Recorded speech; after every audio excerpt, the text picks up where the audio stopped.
ശബരിമല സ്വർണ്ണക്കൊള്ളക്കേസിൽ അറസ്റ്റിലായ തന്ത്രി കണ്ഠര് രാജീവരുടെ സാമ്പത്തിക ഇടപാടുകളിൽ ദുരൂഹത കണ്ടെത്തിയതായി SIT.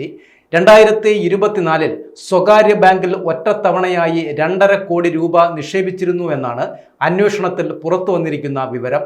എന്നാൽ പിന്നീട് ബാങ്ക് പൂട്ടിപ്പോയതോടെ പണം നഷ്ടപ്പെട്ടിട്ടും തന്ത്രി രാജീവർ പരാതി നൽകിയിട്ടില്ല എന്നുമാണ് അന്വേഷണ സംഘത്തിന്റെ ശ്രദ്ധയിൽപ്പെട്ടിരിക്കുന്നത്. സ്വർണ്ണക്കൊള്ളക്കേസുമായി ബന്ധപ്പെട്ട് അറസ്റ്റിലായതിനു പിന്നാലെ രാജീവരുടെ സാമ്പത്തിക ഇടപാടുകളെക്കുറിച്ച് SIT വിശദമായ പരിശോധനയും നടത്തിയിരുന്നു. ഈ പരിശോധനയിലാണ് ബാങ്ക് നിക്ഷേപവുമായി ബന്ധപ്പെട്ട വിവരങ്ങൾ പുറത്തു വന്നിരിക്കുന്നത്. കണ്ഠര് രാജീവരെ വീണ്ടും കസ്റ്റഡിയിൽ വാങ്ങി ചോദ്യം ചെയ്യുവാൻ സാധ്യതയുണ്ട് എന്നാണ് സൂചനയും. ചോദ്യം ചെയ്യലിലൂടെ കൂടുതൽ വിവരങ്ങൾ ലഭിക്കുമെന്നാണ് അന്വേഷണ സംഘത്തിന്റെയും വിലയിരുത്തൽ. സ്വർണ്ണക്കൊള്ളക്കേസിലെ 13ാം പ്രതിയാണ് തന്ത്രി രാജീവര്. 1ാം പ്രതിയായ ഉണ്ണികൃഷ്ണൻ പോറ്റിയുമായി ദീർഘകാല ബന്ധം ഉണ്ട് എന്നാണ് അന്വേഷണത്തിൽ കണ്ടെത്തിയിട്ടുമുള്ളത്.